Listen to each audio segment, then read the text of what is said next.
शिव का क्रोध महर्षि भृगु ब्रह्मा जी के मानस पुत्र थे। उनकी पत्नी का नाम ख्याति था, जो दक्ष की पुत्री थी। महर्षि भृगु सप्तर्षि मंडल के एक अर्षि हैं।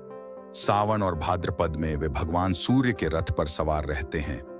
एक बार की बात है, सरस्वती नदी के तट पर ऋषि मुनि एकत्रित होकर इस विषय पर चर्चा कर रहे थे कि ब्रह्मा जी, शिव जी और श्री विष्णु में सबसे बड़े और श्रेष्ठ कौन है।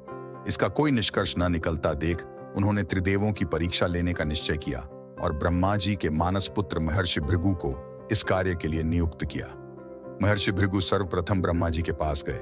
उन्होंने न तो प्रणाम किया और न ही उनकी स्तुति की। ये देख ब्रह्मा जी क्रोधित हो गए। क्रोध की अधिकता से उनका मुख लाल हो गया, आंखों में अंगारे दहकने लगे। लेकिन फिर यह सोचकर कि ये उनके पुत्र हैं, उन्होंने हृदय में उठे क्रोध के आवेग को विवेक बुद्धि में दबा लिया। वहां से महर्षि भृगु कैलाश गए।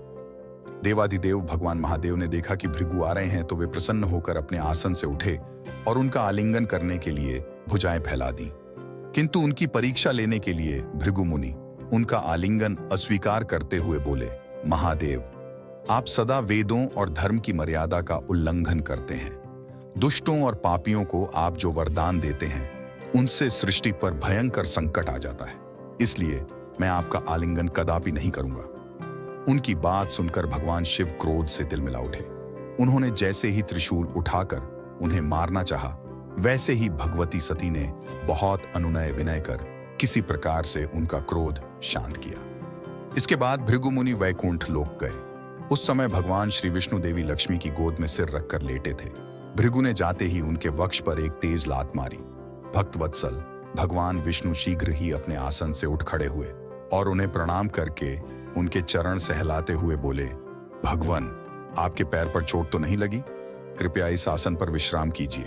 भगवान, मुझे आपके शुभ आगमन का ज्ञान न था, इसलिए मैं आपका स्वागत नहीं कर सका। आपके चरणों का स्पर्श तीर्थों को पवित्र करने वाला है। आपके चरणों के स्पर्श से आज मैं धन्य हो गया। भगवान विष्णु का यह प्रेम व्यवहार देखकर महर्षि भृगु की आंखों से आंसू बहने लगे। उसके बाद वे ऋषि मुनियों के पास लौट आए और ब्रह्मा जी, शिव जी और श्री विष्णु के यहाँ के सभी अनुभव विस्तार से कह बताया। उनके अनुभव सुनकर सभी ऋषि मुनि बड़े हैरान हुए और उनके सभी संदेह दूर हो गए। तभी से वे भगवान विष्णु को सर्वश्रेष्ठ मानकर उनकी पूजा अर्चना करने लगे। वास्तव में उन ऋषि मुनियों ने अपने लिए नहीं, बल्कि मनुष्यों के संदेहों को मिटाने के लिए ही ऐसी लीला रची थी।